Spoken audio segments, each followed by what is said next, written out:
So welcome everybody. My name is Maxwell and I am your new host for Osseo Talk. We're going to be bringing at you a series of interviews, casual talks, etc. So today we've got Penny and Linda joining us, who are two people with Osseointegration. They've had it for, both of them are coming up on a decade now. So this year they will have had it for 10 years. So we're just going to be having a very casual chat to get their experiences, their tips and tricks, etc.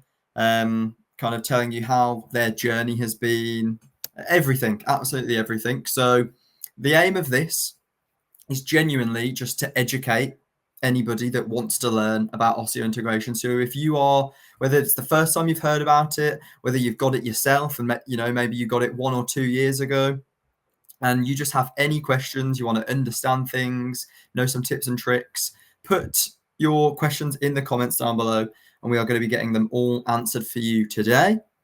Also we're really looking forward to it. It's going to be exciting.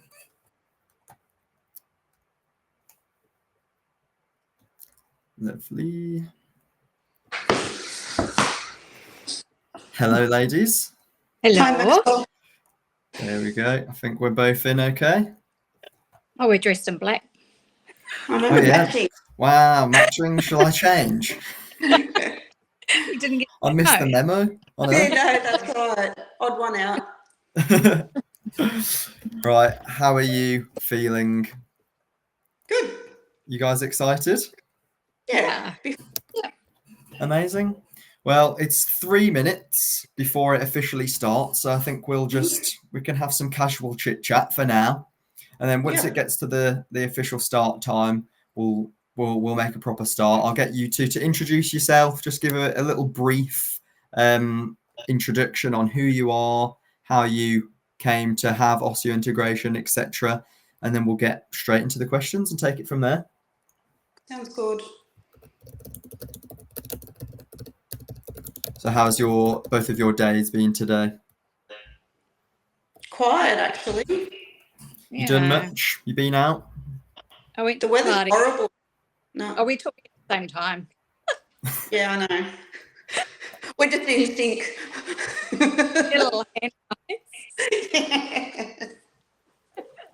No, it's been horrible here. It's just rained. It's constantly been raining. We're supposed to get rain again for the next week, so we didn't really do much. That's quite funny because here in the UK we've got dazzling sunshine right now. So jealous. For once in my life, I'm happy to be in the UK and not Australia, which I never thought I'd say. Yeah. How's it with all your storms and stuff that you've been having? Has it died down, Penny? Oh yeah, they only lasted 2 days. Oh, cool. Not really. It's quite Wellington to have storms, so we don't get too worried about them. To be fair, the wind was pretty horrific. But yeah. Vanessa Wild. Sorry, not to cut you off, Penny. We've just got a question from Vanessa Wild. She's asking if Munjed's going to be joining. So no, there's no Munjed today. This is just a chat between myself and Penny and Linda, where they will be sharing their experiences on osseointegration. Yeah, sorry to cut you off there, Penny. She asked a few times. Wanted to make sure she was getting answered. Lovely. So we'll give it another. We've got about 15 people in now, which is good. Good start. That's good. Right then. Well, I think we're on the time now. So let's make a start. So one thing that we wanted to touch on now is that you two are friends and you kind of met through osseointegration as you sort of went through it at the same time, had your surgeries at the same time. So tell us a little bit that kind of how you two first came to meet as well. Do you want me to go first, Lynn? You can. Yeah, you stalked me and sent me messages, and we went from there. I think. Go. Surgery. Linda and I on Instagram, so we kind of knew each other on socials. And then Linda had surgery a couple of months before me. So then liaised, and then when it was my turn, we did a couple of physio sessions together. I don't think we did much physio. We did a lot of yapping, and not much of doing much else really. And then from there, we remained really solid friends, and yeah, we class each other as our besties, and yeah, we just always been there to support each other over the last 10 years. Nice. So we'll do little brief introductions about yourselves as well. So sort of explaining how you became to receive amputation and then osseointegration. Just a little brief introduction for everybody watching.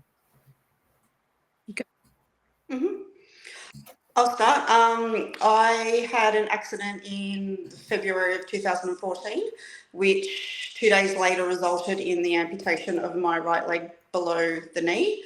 So then I had a socket for 20 months.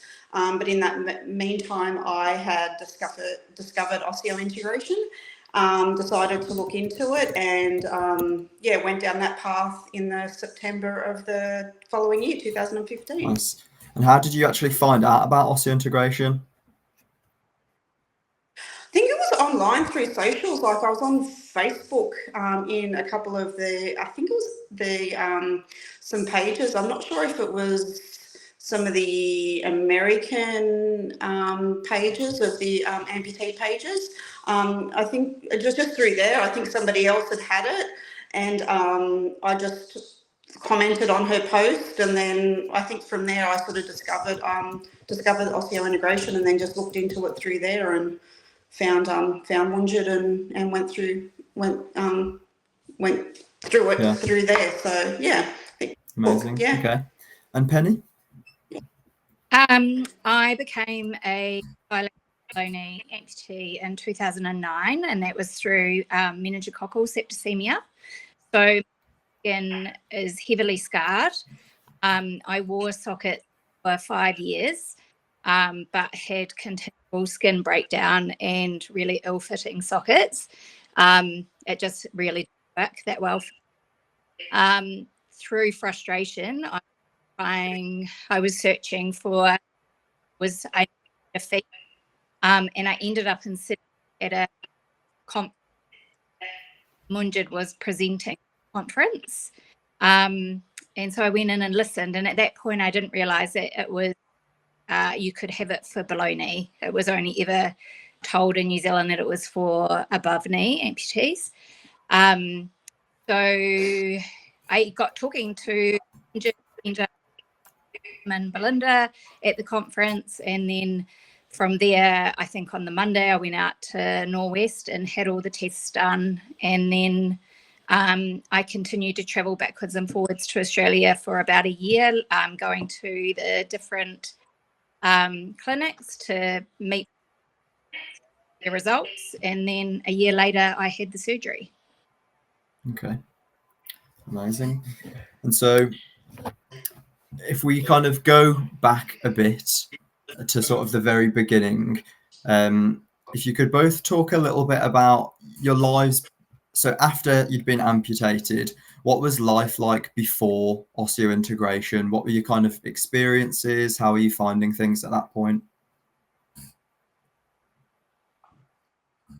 I didn't have a huge amount of problems. I think I just had the usual, I guess, issues, if you want to call it, like you would have. So constantly, changing socks because your stump is, shrinking or swelling, and just changing of the sockets. And then I'm always quite active, so it's that constant sweating with your liner and not feeling secure.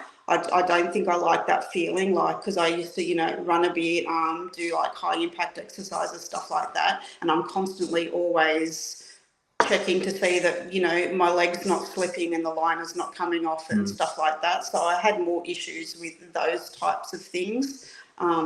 Yeah, that's why I decided that I would look into the osseointegration, because it's just a lot more natural having that, integration straight into your bones, so you don't have to think about anything anymore. So now it's just like walking and doing, everything that I do, and you don't have to think twice about, you know, is your leg going to fall off? I mean, I've had times when I've been on a bike and my sort of like my legs sort of slipped off and stuff like that. So, I mean, I think that's the thing that I like as well, is having that security of knowing that it's there all the time. Yeah, definitely. Okay. For me, my life in a socket was pretty miserable, to be fair. I had limited. I kind of wobbled around. Gait was terrible. I wobbled from side to side, and I knew I eventually damaged as I was slopping around in these what I called buckets of sockets. My leg would the volume significantly through the day, and so yeah, I was piling up with socks and just forever having sockets that didn't fit. That was the functionality side, and then the other side is that I had skin breakdowns continuously because my skin is so heavily grafted that it's pretty delicate. So the friction of liner and then a socket fitting properly, I have skin breakdowns continuously. So mobility-wise, life wasn't 5 years of joy, put it that way. It was pretty interesting, yeah. For both of you, when you were kind of considering osseointegration, what was there like anything specific that you were really, you know, looking forward to doing? What was sort of the main driving reason that you wanted to get out of it? What were you sort of most, you know, hoping to be able to achieve? We're both fitness. I think what was that, Penny? I said we're both fitness mad. Yeah. But also able to walk and continuously walk forever, like not for a long time. I mean, I average 10,000 steps a day. Absolutely, I could do it. I hardly take my car anywhere. I walk to work, walk home, as well as do my thing. So, yeah, couldn't have done it. I live in a city as well, so going up and down hills was always a struggle, whereas now it's just easy. Yeah. I don't think you realise how much your gait changes once you're in a socket. You think that you're walking okay, and then once you have osseointegration and you start walking and you're doing your physio, that you realise how much it has, how bad it is. That's right. Well, I basically had to learn how to walk again to correct bad habits I had. Yeah. Well, especially you with both. I had no good or any bad habits, and a lot break those habits and really can. Yeah. So I think the one thing about both of you two is that you are fitness mad and everybody loves it because we get so much like workout content from you both, and you're both so great at it, and people love seeing it because I think it's, you know, it inspires a lot of people as well who are in a similar situation. Did you try, like, the activities that you do now, were you wanting to do those before you had osseointegration? Like, were you trying to do it with a socket and just finding that, you know, it's just too difficult, uncomfortable, etc.? Or did you only really get into it after you had osseointegration? You were like, oh, I can do this now, let me give it a try. I always was into fitness, so I was a personal trainer beforehand, so was always doing those types of things. But now I'm heavily into CrossFit, and I don't think with a socket I would have thought about doing it. I mean, I've only been doing CrossFit for the last 3 years, but I think I would have really struggled doing. I mean, I know there is a lot of people that do CrossFit with sockets, but yeah, I actually didn't think that I would be able to do some of the things that I do now with a socket. Yeah. And we do train differently. Like I do not do CrossFit. Yeah, it's not for everyone. I'm the same. I've done CrossFit a few times, and it's like 10 minutes in, I can't breathe, and I'm like, I'll go to the gym and I just lift weights. That's what I like to do. So CrossFit is, I just hate being out of breath. Yeah. Yeah, you're correct. I'm a bit crazy. Yeah. Party this morning and did that. So Nice. training and being able to I don't know that I could imagine doing that in a socket. I feel like my leg would pop out as you were doing like some of the movements. And yeah, I generally like cycling. I do weight training as well, but not to the extreme that Linda does it. Yeah. But even riding, like I was riding a lot outdoors, but I do a lot of indoor cycling now. I used to finish like a 10K ride or whatever I used to do and have to take my socket off and the liner off and have like about this much full of sweat in the bottom of my liner. Like at least now you don't have to even worry about that. My stump sweats because I think, and I always put it down to not like, you know, your feet sweat, but not having a foot, so your stump seems to sweat. So my stump sweats quite a bit, but at least now you don't have to have the worry about, you know, having your liner filling up with sweat and having that type of issue as well, which I like. Okay. Yeah. We've got a few questions coming through in the chat, so we'll go through a few of those now.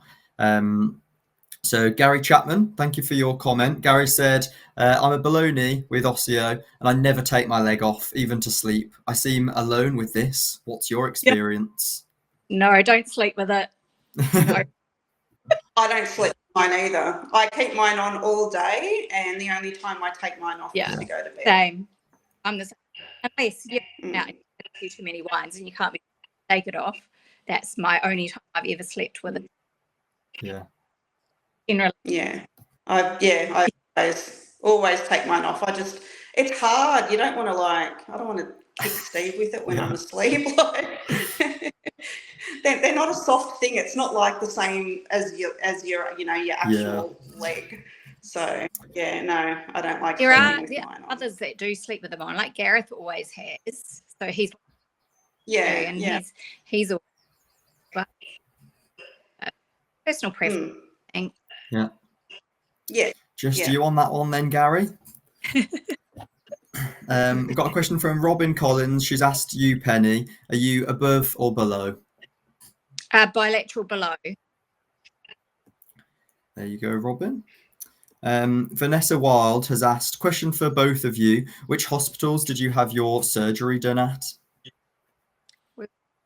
Macquarie. Both Macquarie, wasn't it? Yeah, in Sydney. Yeah. So, Linda, I know you're from Australia. Are you close to Sydney?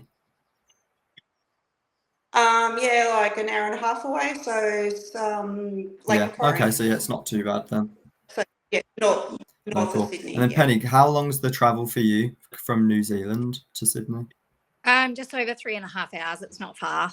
Oh, okay, yeah, that's not. I thought it was a bit further than that. It's not too bad. No. Nice. No. Macquarie was great though. Like I feel like as a whole with all the supermarkets and all the shopping are really close by. It's really handy for you, especially from an international point of view when you're staying local to the hospital and your friends or family.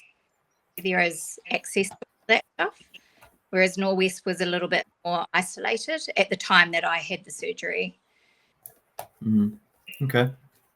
So when you were both considering osseointegration, how did you sort of weigh up the decision? You know, what were the sort of questions you had in your mind? What were the things you were considering when looking at it as an option? A long-term thing, I think I was thinking as well, like, is there any thing that we need to be doing? Like, once we had it done, is it a lifetime thing, or is it something that needs constant, like, surgeries and stuff like that? I think that was one of the things that I was thinking of. Which, I mean, I've only had a few surgeries to change the dual cone, plus also I've had a refashion of that stump as well, so, but nothing major since I've had it. I mean, it's been 10 years, so. For me was like putting up the network for me. was one of the, like being in New Zealand and having the team in Australia and making sure that I supported in some way. That was a big concern for me to start with. But the team that has wrapped around him, the prosthetics and the physios, etc., that left me really happy once I'd all of them. Mm-hmm. And then into the long-term maintenance of everything and what be time. I've had both ones put in time, and yeah, probably it. I mean, in the when I was at the year, patients were doing recovery.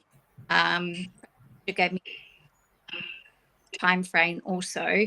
So I kind of, I think I was really by what the head of.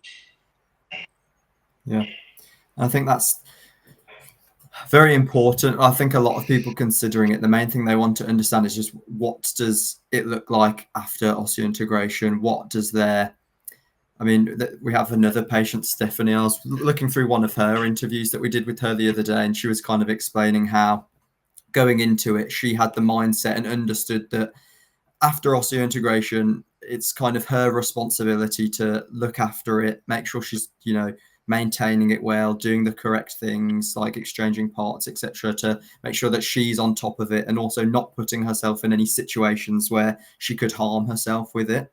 And I thought that was quite it's an important thing for people to understand when they're going into it, not to go into it blindly, but to make sure they have a full understanding of what it's going to look like for the time after you have osseointegration. And I think that's an important factor to think, is that the surgery part and that immediate recovery afterwards is like done, but that it's the afterwards that you actually get to. So not fix the implant in, and before you know it, you can get up and carry on. It's time to integrate, and for a 2-year process for me to actually be a integrate and on my right path with learning how to re-walk and doing muscles wasted away. That took 2 years to regather all. And then the people that play that athletic team that you need to with. And I think, and you work yourself, you have to really want it. Yeah. Definitely. Okay, lovely.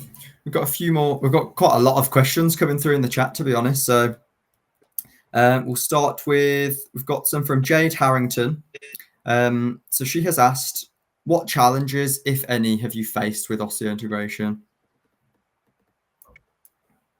For me, so early on, I jumped out of the way too fast and learnt my lesson very, very quickly. So instead of taking that process, slow integration slowly, I pushed myself too hard, too fast, and one of my implants came loose. So it loosened, it started going around inside the cavity. So that was a frustration with me because I ignored what I should have been doing and was pushing myself too far. And I think that's the biggest thing, is that I had to get a smartwatch, because at the time you think that I keep walking, I feel really good, but 2 days later, I had to then start tracking steps to make sure that I wasn't over it. So that was a key for me, early stages. And then challenges with funding, I guess, with componentry in New Zealand. It's a battle. The way that our set up were the componentry side of things, so with my foot and everything. So that ongoing for me. Yeah, that's probably the biggest. I've had one infection. It was dealt with pretty easily. Don't about it. I don't.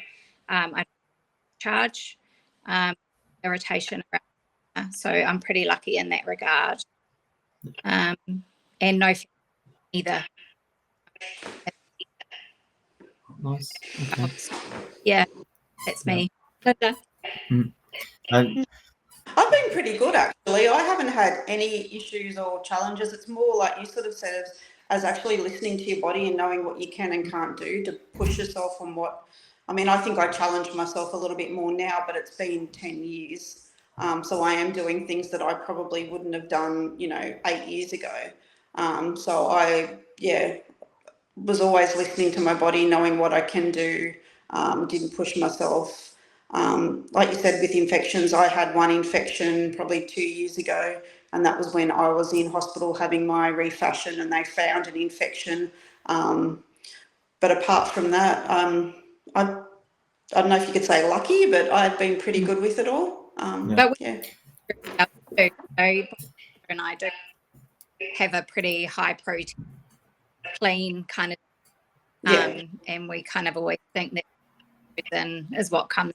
So we do. Way.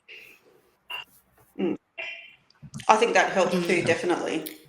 Penny, your microphone's just a little bit choppy. I'm not sure if maybe you just need to go a bit closer or maybe speak up a little bit. Just had a couple of comments from people saying that it's chopping out a little bit. I'm missing every second or something words. I'm just trying to picture what you're saying. Oh, okay. We'll see how I'll just make up what you're saying. It's okay. We can lip read as well. So next question we've had then is, what is the daily... Oh, she's vanished.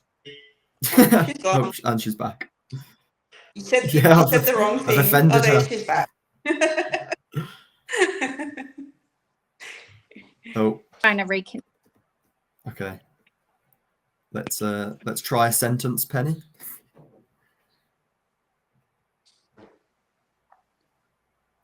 Can you hear us, Penny? I can hear you, yeah. Well, there we go. That sounded crisp. It did? Yeah, that sounds good. Yeah, I think we're good. You guys, with you now. You guys are breaking up for me. Oh dear. Okay, we'll continue anyway, and we'll see how we get on. So, question from Jade again: what is the daily maintenance / hygiene like for you with osseointegration? I don't do anything amazing. I shower. So when I shower, I just wash it with my normal body sort of wash. And when I go to bed, because I get a little bit of ooze, I know Penny doesn't. I just have baby wipes. So when I go to bed, I'll if I need to clean it up a little bit, I don't try and touch it too much. I will use a baby wipe or something just to give it a bit of a clean. And then I always put a little makeup pad on my leg just so that if I do get some ooze at night, it doesn't go on my sheets. But apart from that, that's the only sort of maintenance of the stoma that I do, which I think you're pretty similar to, aren't you, Penny? You just wash it in the shower and that's about it. Yeah, I find less is more with your stoma. Yeah. If you just have a shower, I just shower always have with normal body wash, them alone basically. And I find that works the best. Nice. Lovely. Yeah, you're sounding a lot better as well, Penny. So that's good. Another question then from Emma Jones. She's asked, hi there, having osseo in about 3 months. She's a left leg through knee amputee. Have either of you travelled to countries where the water might be a bit more questionable? So maybe if you're showering in different countries or swimming in the water or doing activities, etc. Have you came across that? Yeah, I've travelled since I've had it to like Bali, Wow. Thailand, Vanuatu, Europe. I think the first year that I did have Osseo, that year we did travel to Bali. When I showered, and I don't know if I went overboard, but this is what I did. I took cling wrap with me and I wrapped my leg with cling wrap and showered that way. So just to be sure, because it was so new too, like I think it was the year after, but I just wanted to be sure. I don't swim in like public pools, especially over there, but even here, like I'll only swim in my pool, and the lake that I go to when we go out here in Lake Macquarie is a coastal saltwater lake, so I get as much salt, like, because it's clean salt water as I can, especially like with the ocean. But apart from that, I don't swim in public pools. I don't go in spa baths because of the could be like bacteria and stuff, I guess, with the heat and stuff like that. So I've never had any issues. Like when I go overseas, I used to always, and I still do, like I will take antibiotics over with me just in case I get an infection. I've never had to use them, but always good to have them just in case. And I do the same. Like, so I have the extent of, but that's just a Linda thing. Antibiotics wherever I go. Notice a bit of change in your stoma when you're using different shower water too. I notice, like when I was like my stomas can change slightly, and it's just water that it's not used to. And I've never had any problems.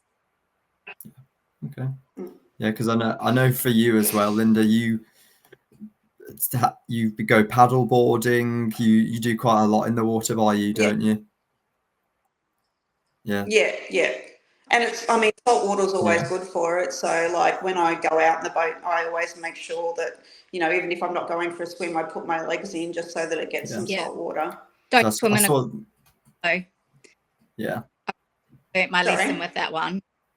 Don't swim in a where, sorry? Don't swim. A coral reef. Oh dear. Why? There's in the water off whatever, and it gets into your stoma. Oh wow. Oh, the corals. Yeah. Oh, I didn't know. Interesting. Stay away from those. We'll do that. So Penny, question for you. Jade Harrington, she has asked, what is the care like being further away from the team, and have you found a good team to support you closer to home?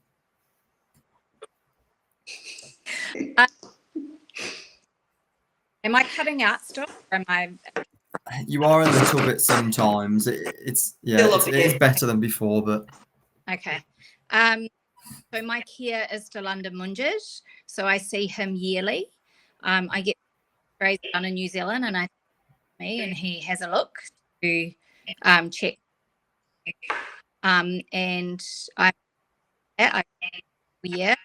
and while I at APC, and she checks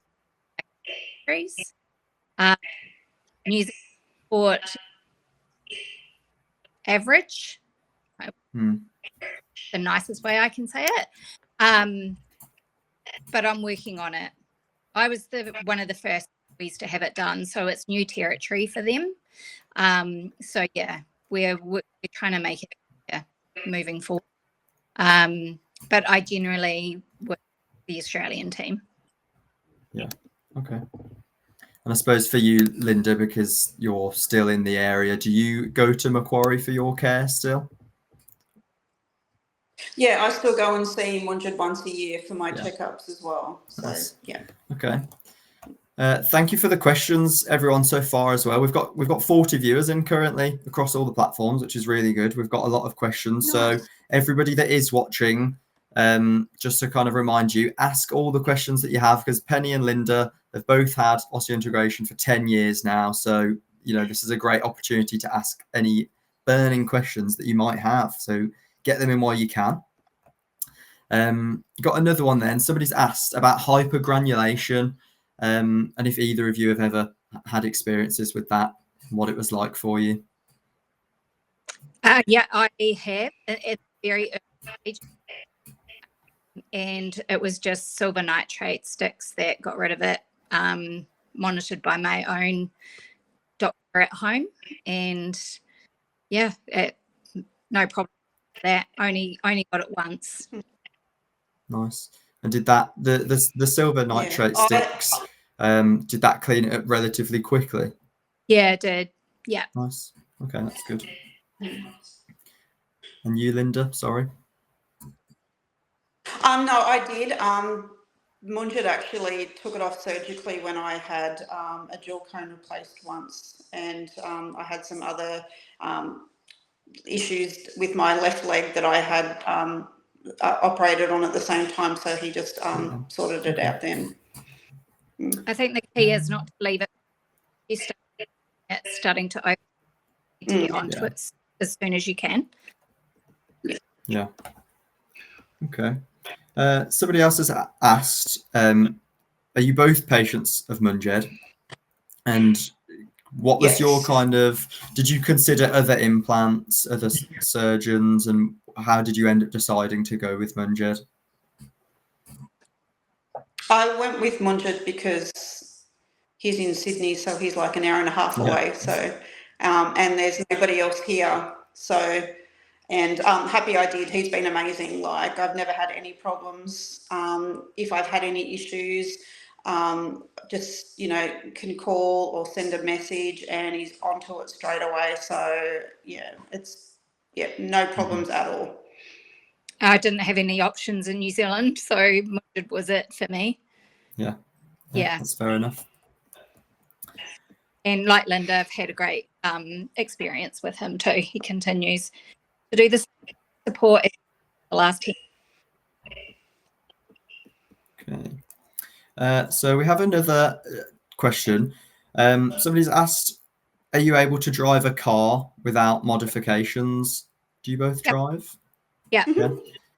How was how did you find driving again for like the first time after having it? Felt more secure. It's so that way when you're driving. Yeah. So much better with Osseo than a socket. Definitely, you can feel, it's like you can feel the pedal. It just feels more natural than actually having a socket. So definitely. Were you both driving with sockets as well? Yeah. Yeah, but it was just you know, uncomfortable and hard to do maybe. It's always It just you couldn't really, I used to slip my foot off the pedal, or you couldn't really feel, like you couldn't feel what you were doing, where you can feel what you're doing now. A bit of guesswork then. It was me. Yeah. You drove by memory. Yeah. Okay. Got a lot of messages coming through. Sorry, I'm trying to keep an eye on the chat.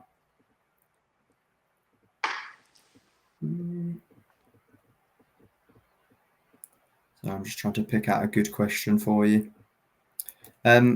So post-operation, how long were you both in hospital for? I think I was a few weeks, only because I stayed at Macquarie for my rehab, which was, I didn't, like, normally you go to the Hills. I think that's one of the rehabs near Macquarie, and I ended up staying in there. So I think no more than 3 weeks. Yeah, that's good. I feel like I was 10 days in hospital and then did my rehab at Macquarie as an out. Yeah. Because I was like, get me. Yeah. Yeah. And then how were you finding the sort of rehabilitation that you were doing at home when you did go home?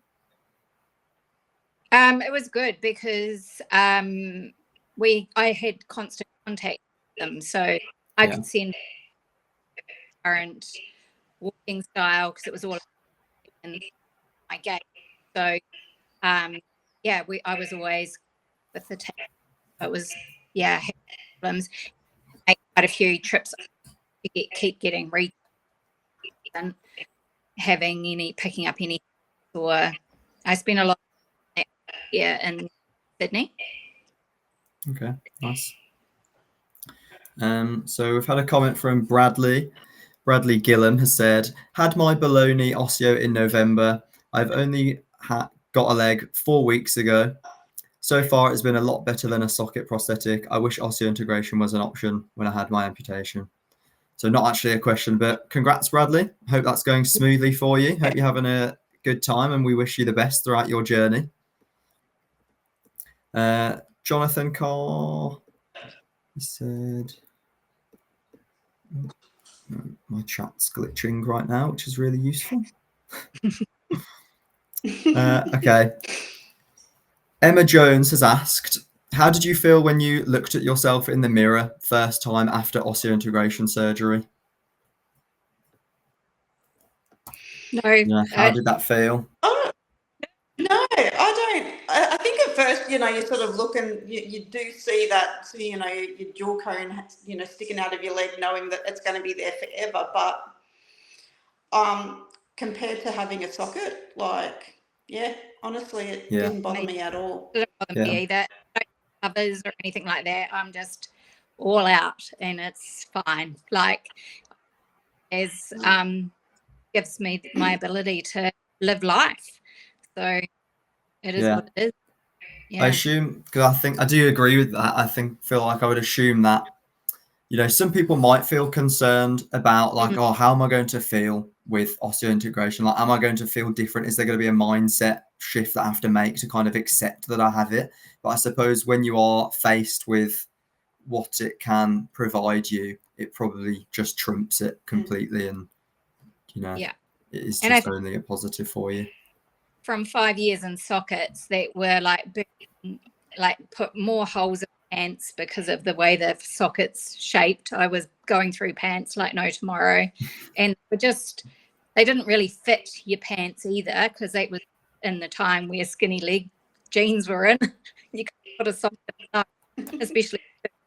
So I think having 5 years on a socket, you realize that benefits of osteo is amazing compared to my life in a socket. So I don't really worry about what it looks like, because I know the functionality is just so much better for me. Yeah. Okay, great.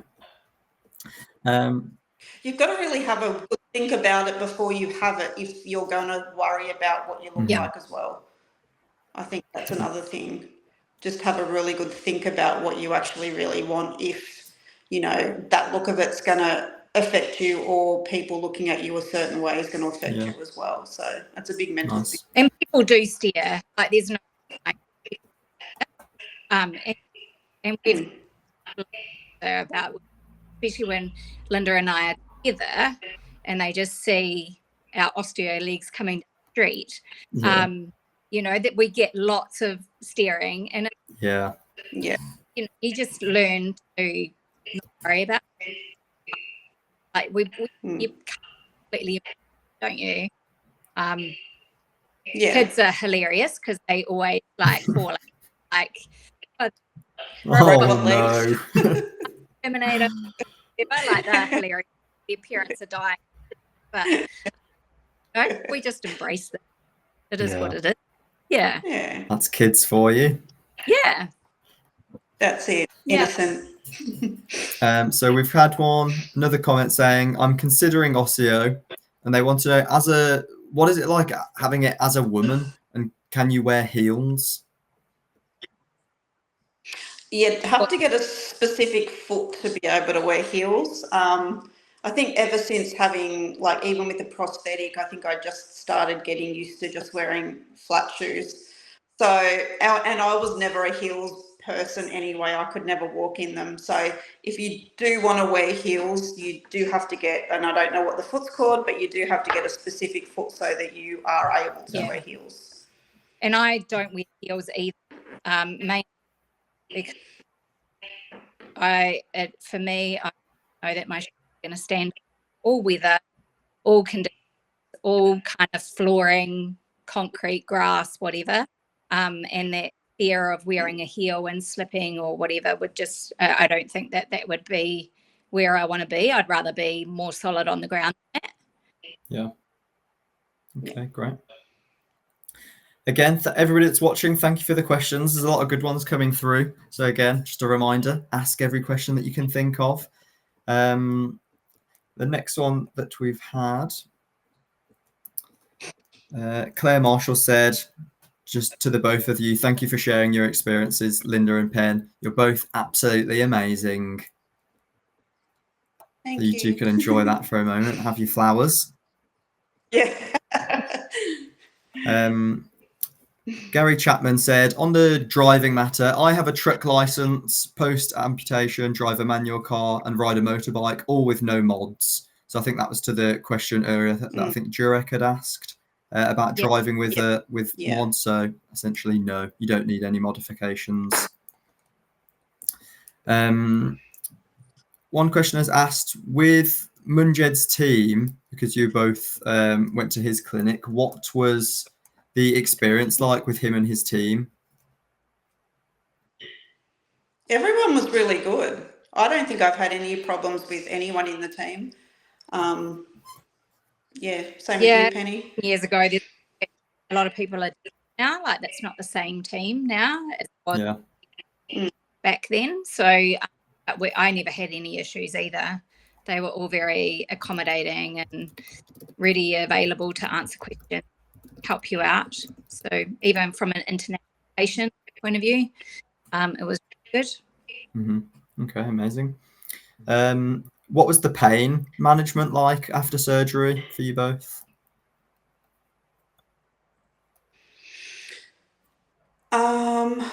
Think back to then. I think it was actually probably for the first week or so. I mean, you do get certain pain medications and IV drugs and stuff. My pain was pretty bad, I think, for the first week. They always get it under control with, your medication and stuff. But I mean, I think it was just that initial week, and then after that, it was fine. But they do. I guess it's to be expected. You've had a major sort of operation. You're not going to have no pain whatsoever. And I think once they sort of worked out, I guess because there's that many different, medications that they can give you. So I think once they sort of worked out the right ones, for me, I was fine. But I think for the first week it was not amazing, but you get that. I think mine was very similar to that too. And I think there's the pain that comes through. And the staff at Macquarie were amazing. They were very good. So yeah, came about, and it just sort of settled down once you got on top of it. Yeah. Nice. Okay, lovely. Jade has asked, you both said that your mobility increased when you changed from sockets to Osseo. How far were you able to walk with sockets compared to now with osseointegration? For me, as a bilateral, I could only stand for about 15 minutes without getting sore in one spot. I never clocked my steps in a socket, but there's absolutely no way I would have more than 2,000 steps, I reckon, compared to 10,000 now a day. Yeah. Amazing. I don't know what my step count would have been with a socket, but I pretty much can walk all day now. So that's the kind of what the thing that I hear from quite a lot of people is it's not really how far your legs will take you anymore. It's just how far do you want to go, or until you get tired in general. Yeah, definitely. Well, when I Sydney for my over 20,000 some days, if I'm around Sydney getting walking in new componentry or whatever, I can easily around there. I'm physically tired by the end of the day, but my legs could keep going if I need to. Yeah. So, yeah. Okay. So I want to ask you both, what is your best Osseo tip or trick that you've kind of discovered or evolved yourself?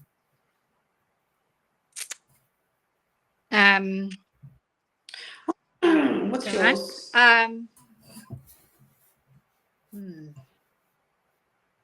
yours? What was that? My or my best advice? Is that what you're saying? What did you say? Yeah, either or really. Like, well, I know, like Linda, for example, you at night time, you'll put makeup pads over your stoma at night. So I don't know anything that you've found, because with osseointegration, because it's not necessarily something if you're having a certain experience, you can't always just Google, how do I resolve this issue? It's kind of like true. you will have had to figure out the best way to do certain things. So I was just wondering if there's anything off the top of your head where you were like, I don't know, maybe you found the best way to do something and it made your life a lot easier, if you have anything like that.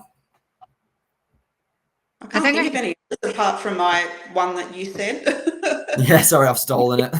Yeah, thanks for that. Well, elaborate on it anyway, in case anybody hasn't seen the video.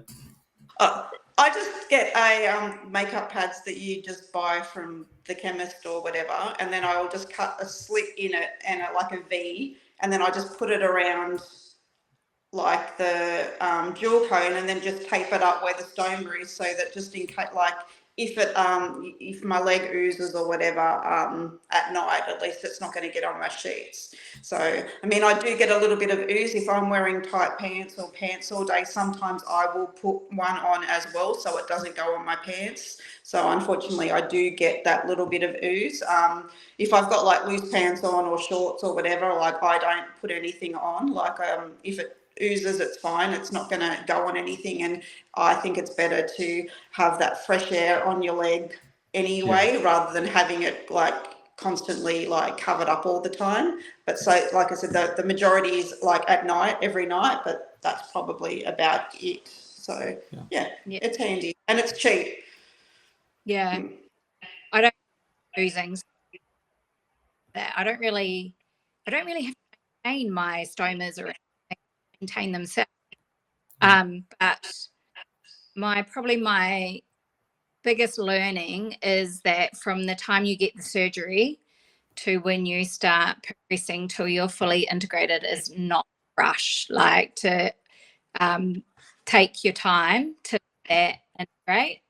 I think things go wrong if you go fast. So I always just think it's nice and steady, easy, and things will happen as which I the hard way. That's kind of, I don't really, and I guess it's a mindset too. So you're going from being in sockets, walking around, to then going back into a wheelchair for a period of time, and then into crutches for a period of time, and then one crutch for a period of time. So you've got to have a mindset to know that you're needing that for a period before you can continue on unaided. And that's something you've got to get your head round to make sure that you're prepared for that transition. Okay, well, that's great. Thank you for sharing those, both of you. So Sue Babs had asked, how many years ago did you guys have it done, and above knee, below knee? So well, you've both had it for coming up on 10 years now, isn't it? Yep. Yeah. 10 years. Yep. Amazing. Yeah. Yeah. So what month is it for both of you? Sorry. Mine is the end of September. So September, yeah. Mine's the end of November. Nice. Are you having... I was going to say, are you having like an Osseo birthday party or anything? I know, we should, hey. I think you should, because 10 years as well. That's like a real, 10 years that's something to celebrate. Yeah. We'll get it organised. An Osseo party. Yeah, I think so. I'll come to I time it around my... Yeah. So we've had a question from Gary Chapman, a maintenance related question. He has asked, how many dual cones have you had to replace over the past 10 years? I think I've done 3. I've done 1. Okay, well. Yeah. Lovely. Somebody else has commented, you two have basically had each other to go through this journey with. you know, like asking each other questions, experiencing things together. And I think that's with like the Osseointegration Group, that's one thing that we want to try and build for people. Like we're trying to build a support network, whether it's, you know, not even necessarily for people with osseointegration, but for amputees in general who might be feeling alone and need someone to talk to, ask questions to, etc. How do you think it helped you having each other to kind of go through it together with? Oh, it definitely helps, especially if, you know, something's going on and you don't know if it's right or not. At least you've got somebody to sort of ask, you know, has this happened to you, or what do you think I should do? And yeah, before you actually sort of like, I guess, jump the gun and freak out and call Munjid or do whatever. Like it is always nice to, to have somebody to chat to that way. Yeah. And we know each other before. So I think by getting to know each other through osteo, it's been really special because we have developed a really lovely friendship. And I don't know, I just think, you know, we wouldn't have known each other without osteo. So definitely not. Yeah. I think it's, you know, we both each other in that way and support each other. But we do support lots of other people too, like through different groups and stuff. So Okay, amazing. So John Carr has asked, weight bearing takes time. How long did it take after surgery before you could fully weight bear? I was slower than Linda. I think a couple of months. I mean, it was 10 years ago. It's hard to remember. Somebody asked me some questions the other day and I'm like, I really should have like written stuff down, but I guess you don't really think about it when you actually have it done. I'm thinking it was a couple of months, and that's just a rough. And I know that everybody's different, and I mean, I don't know now if like things have changed on how they do the progressive loading and stuff like that. So, I mean, I think that it's a hard question to answer because I think everybody is different to how they, you know, how their bones are and how they, you know, weight bear that way. So, yeah. It depends on your weight, because you've got to go to the, you know, half of your body weight to be, and then before you start even putting your on, and then for me as a bilateral, it's a lot slower than that. You know, you don't have a good lean on feet, so you're doing both at the same time. So it did take probably double the amount of time, to be honest, even longer than that. But I'm struggling to recall how long that actually. But my total rehab time was around 2 years. Doesn't is aided time, but you know, pick of a from Mundid, it was around 2 years. Okay. Yeah, I think that is important to point out. I suppose somebody in the comments has just, Graham's mentioned actually, not to compare. We can't generalize the healing process because everybody's bodies are different, everybody's experiences are different. So it is going to be like, this is for everybody watching as well. Linda and Penny are sharing their experiences. This is not a guide on what it's going to be like for you. Everybody's situation is completely different, of course. Yeah. Bradley Gillum has asked, were you slow loading or fast loading?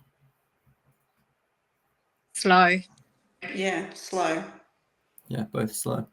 And then I suppose, was there, when that decision was made, obviously I know that that's going to come from Munjid, did they explain to you why like slow loading was more preferable for you over fast loading, for example? I don't think I was ever given the option for fast loading. Yeah.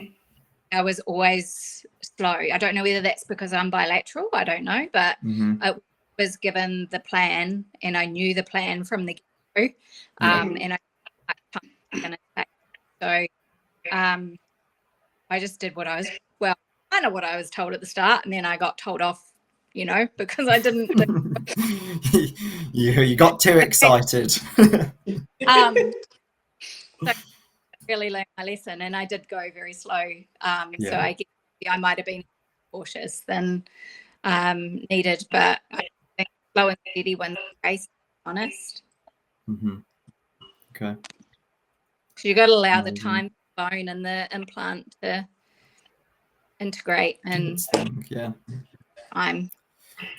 In terms of the loading process, then, can you explain what that actually looked like for both of you? Sort of what were you doing from the beginning? What did the initial stages of that look like? I think at the big, like when you start loading in hospital, you have, so they have scales, like body scales, and you have to like push down on them. Same with you, Penny, to say you've got so much weight on them.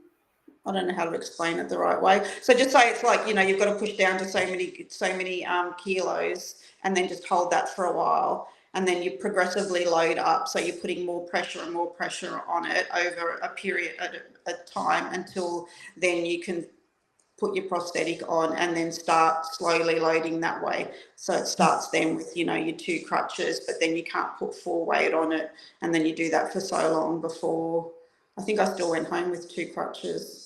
And then after a while, I think once I got home after doing rehab and stuff, then I would go back and do physio, I think once a week for a while. And then they'd, you know, check how everything was. And then from there, progressing from your 2 crutches, then you go from your 1 crutch and then so forth. So, yeah.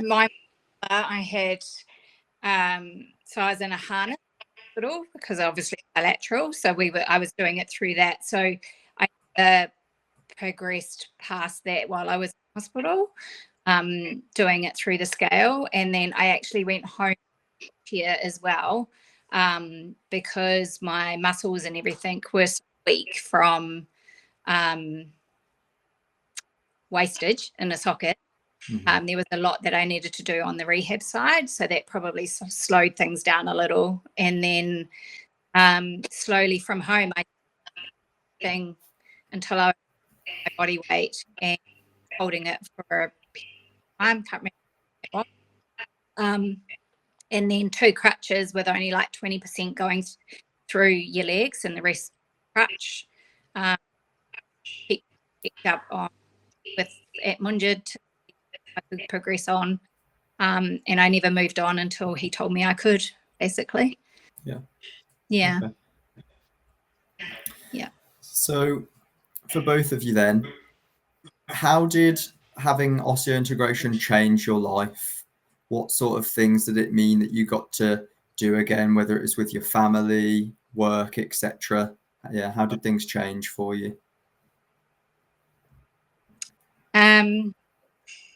For me, it meant that I could go on I went on a school camp with my daughter when she was young, and a socket would have been quite horrendous. So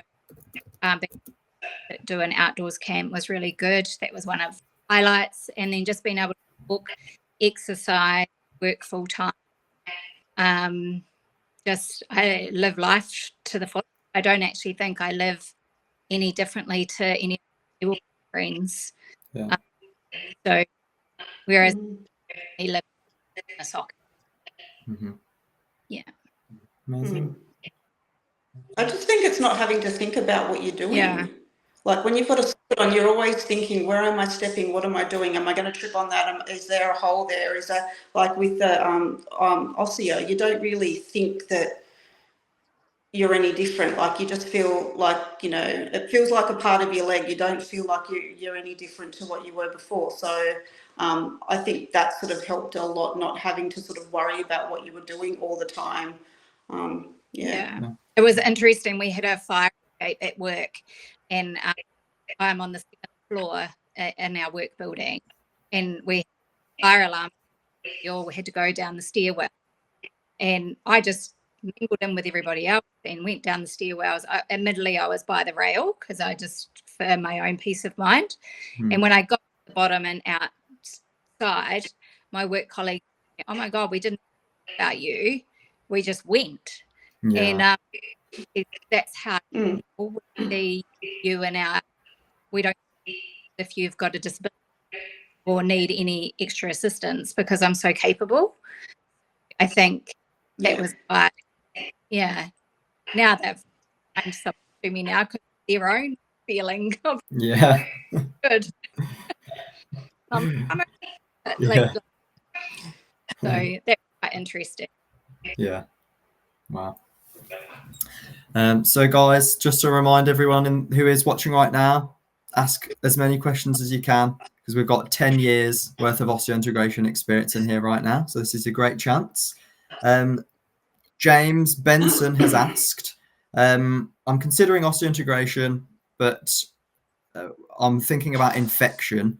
And he's asked, have you, either of you experienced infection and if it was managed okay?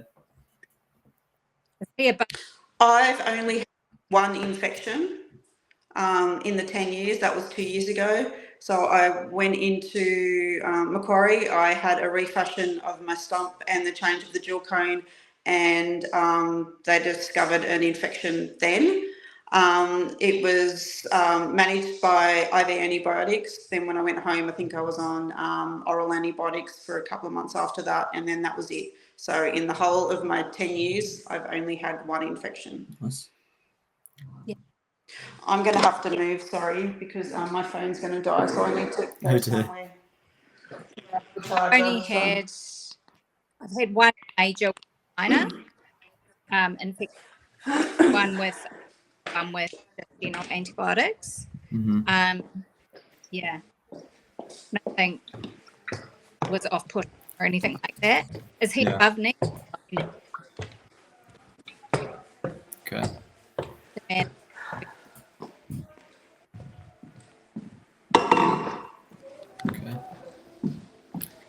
Right, we'll see what other questions we have coming through. So Graham has said, pre-osseointegration, I wore a socket for 30 minutes per day, and post-osseointegration, I now wear it for 16 hours per day, which is amazing, really. I'm assuming that's a similar for you too. Yeah, definitely. Yep. Amazing. We're about to hit I think we have hit now. We've hit 7,000 followers on the Osseointegration Group, guys, which is very exciting. So thank you to you two, because we use a lot of the content that you make for us, which we're very thankful for. But we get so much good feedback on it because it's what people are asking us for. Like, people are always asking us that, like, they want to see what their life could look like with osseointegration. And everybody really enjoys seeing your workout videos. So thank you both. We try and do stuff too, because it's like not everyone is, fitness crazy. Like, yeah, that's true. It's quite nice to be able to see people like just walking stairs and knowing that you can navigate that up and down and those easy things also. Yeah. Or everyday life. What are you laughing at? Steve just walked in and sees me sitting on the floor, with my charger. It's like, oh, your battery died. So Jade has asked, do you shower standing up? I'm a bilateral amputee with sockets, and I can't remember the last time I showered standing up. Oh my God, I know that feeling. In sockets, no, I used to sit down, but in Osseo, I have shower legs and I stand up and shower, and it's the best feeling in the world. Nice. Yeah. So I suppose, going back to how we were saying, not everybody is a fitness fanatic. Not everybody wants to do CrossFit. Normal daily life, what's changed there? Like, just in terms of things like cooking, going up and down the stairs, like the sort of normal activities. I don't even really think about it now because it's just so normal. Like, you don't really have to think about anything because you can just do it. In sockets, I used to, if we were going somewhere, I would kind of like scope out where we were going and what the access was going to be like, etc., etc. Whereas now I don't even think about it. I just live. Do it. Yeah. Yeah. Amazing. And being, 10 years into osseointegration, do you still get pain ever now? No, I don't. Phantom pain? Anything really? I get phantom pain. I get phantom pain still, not a huge amount. I get phantom sensation, so I've always got like that pins and needles sort of like feeling in my phantom foot. But that's probably about it. I don't actually get any pain from in the implant, like the stump or anything like that. It's just, but I still do get, I still get phantoms. Okay. Yeah, and I don't get anything like that. Yeah, I do. Munjid made us back in the day. I don't know if he still does, but when 6 months prior to surgery, we used to. He used to make us take magnesium, and start to build up the stocks within your body with the magnesium.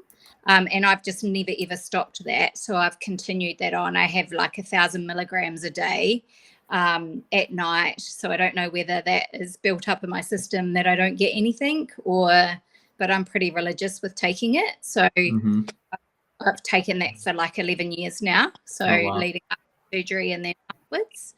Yeah. So is that the magnesium then? Is that for pain management?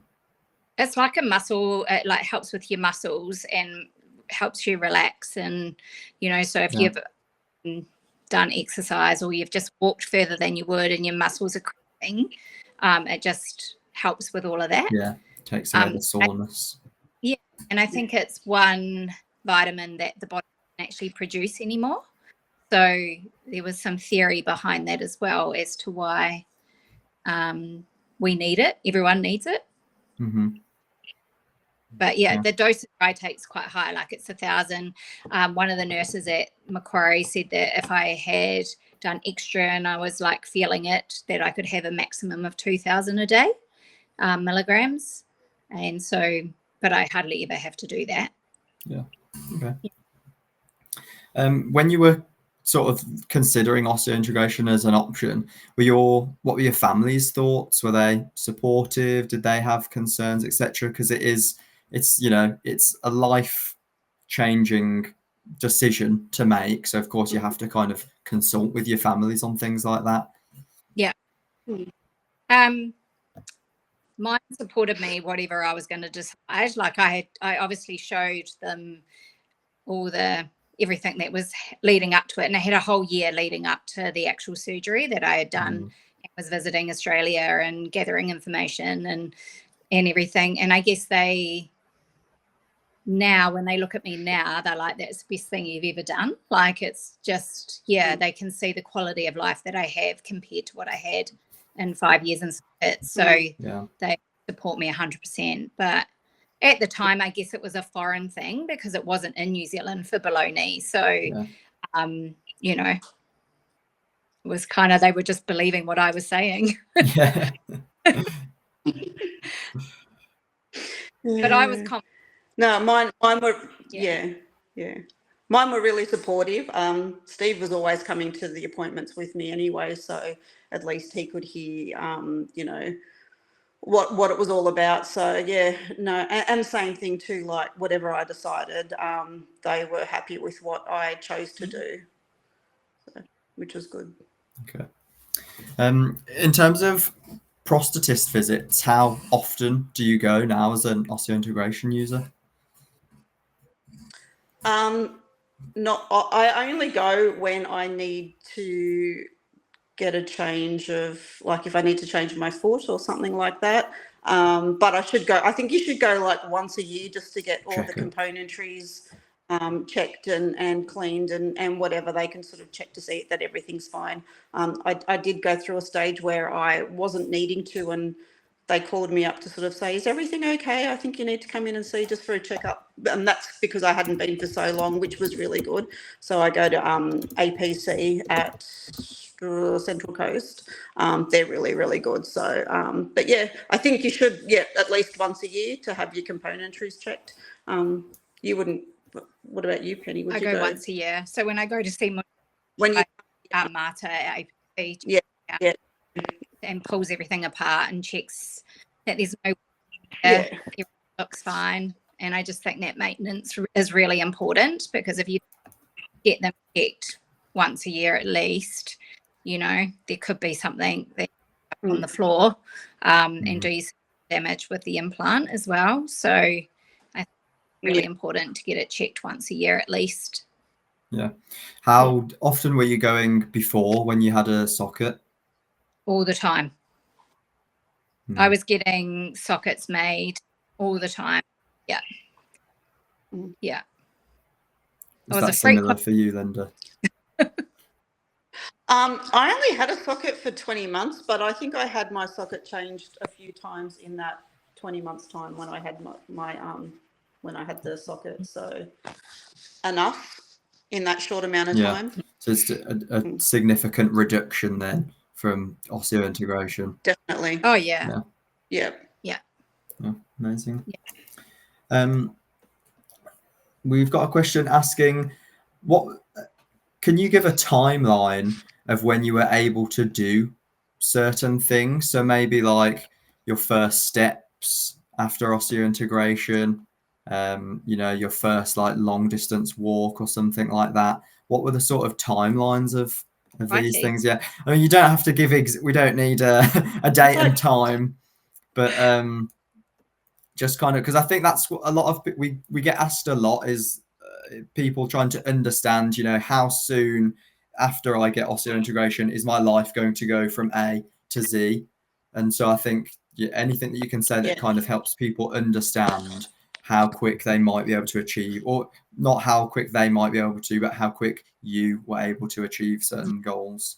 I mean, I was having a look back the other day trying to sort of figure some of these things out when someone was asking me a question, and looking back at some of my photos, I was in the gym in the November working out. I know I did still have a crutch, walking with a crutch, but I was, you know, working out in the gym in the November after having it in the September. So that's one thing. Walking wise, I don't know, as in I can't remember when it was when I was walking without crutches. I mean, I couldn't tell you the timeline, but like I sort of said, once they had us up, I mean, they had us up walking within a couple of weeks, I think, with the crutches. But timeline wise, I don't know. Penny, do you? I reckon, like, for me, to have my life fully back to how I wanted it, with my expectations of osseointegration and what I expected and where I would be, it was at 2 years. To be doing everything that I was doing. Prior to that, it was all in stages for me. Between integration down to socket, down to 2 crutches, then 1. So it was a slower process. Mine was definitely a lot less than that. I probably would have said, like 4 months or something. Wow, a big difference. Yeah. That might be a bilateral thing too. Like, I don't know. I was just going to say that. That's probably a factor in it. Definitely. So that's interesting, because that just goes to show again how everyone's situation is so different. 100%. There's not really any rules around it. You just got to see how your body responds and what condition you were beforehand too. And I think any word of wisdom, if I could redo it again, I probably would have put more energy into building up my glutes and building up my legs to have a bit more of substance around it, as opposed to what there was. They were quite wasted away muscle groups from the socket wearing of 5 years. So if I had my time again, that's probably what I would do in the lead up to the surgery. Thank you for sharing that. Another question then that we've had is, the immediately post-surgery, what was your pain like, and how soon did you get your prosthetic?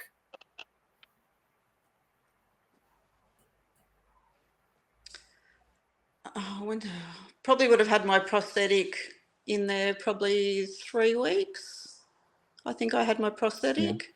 Pain straight afterward probably wasn't too bad. But then, like I sort of said, once it sort of, I think we had the, what type, we had the, oh God, what is it, Penny, when the needle straight into your leg, what's the numbing thing, whatever. Unless the thing, once the God, I'm lost for words. What's that, the spine and the needle, what's that called? Stop laughing at me. What's the... No idea. When you have a baby and you An have epidural. That Epidural. Ah. There we go. I think once that wore off, I think it wasn't too pretty. I think I sort of said like the first week it took a little while to sort of sort my pain meds out to what sort of suited me and that. Yeah. But yeah. But then I think 3 weeks I had my leg. I definitely had my, if that, maybe earlier. yeah. So I think my legs were all set up in by APC, and I took them home with me, but I didn't actually put them on till further down the track. Once my loading was done, was before I put them on. Yeah. Okay. Got a few more questions that have came through. Keep going. You keep talking. I need to find another charger because this one's not charging. It's Sorry. all right. So, Penny, then we have another question. Yep. If you could have, would you have had the surgery sooner, or are you happy you tried with sockets first for as long as you did? I think sockets was the only option for me anyway in New Zealand, but it kind of made me appreciate what osteo in me. So experience with sockets makes you appreciate osteo way more. Yeah. By the end of 5 years in sockets, I was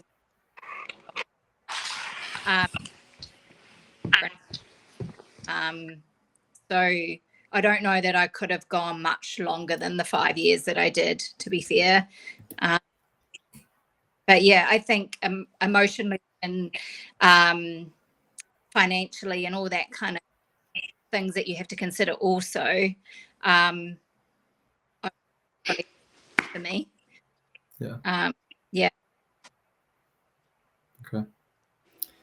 Linda, I don't know if you heard that question, but somebody had asked. Oh, sorry, I've lost the question.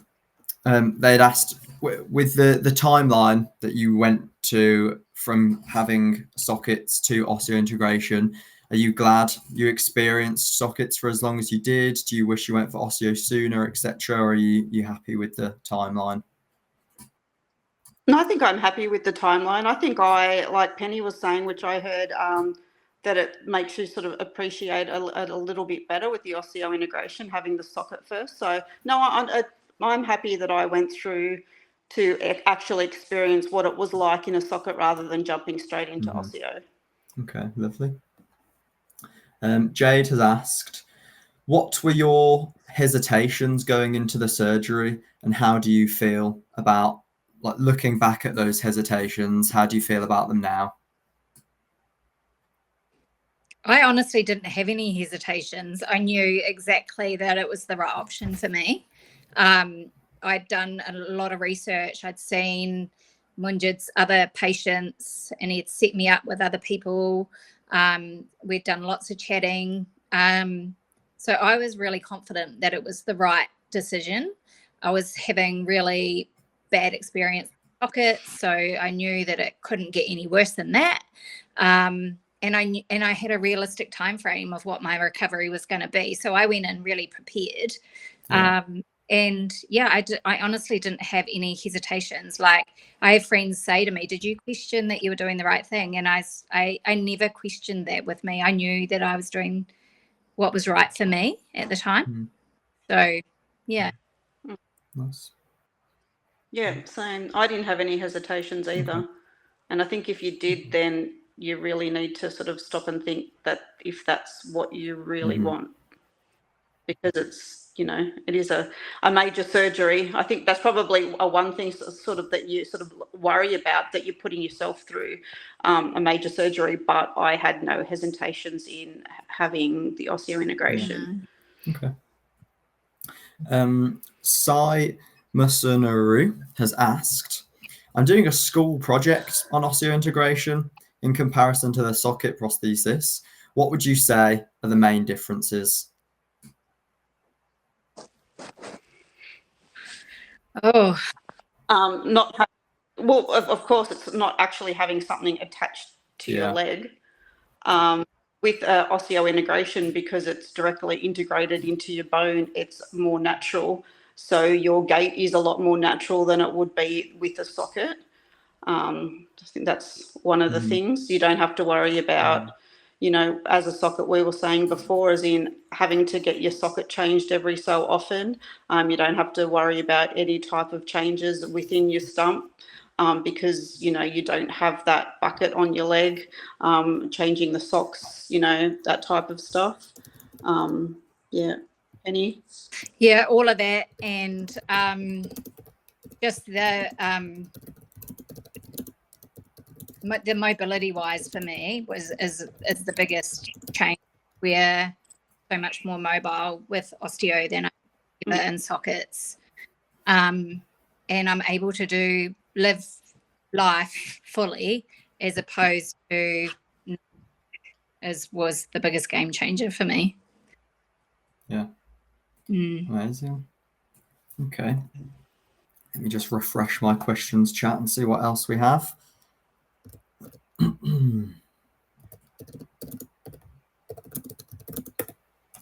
So thank you everybody so far for the questions. We've had a lot of good ones.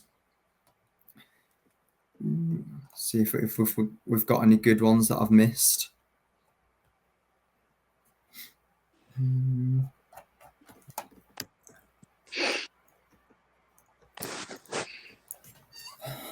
Sorry, my chat is a bit delayed. It's just buffering currently.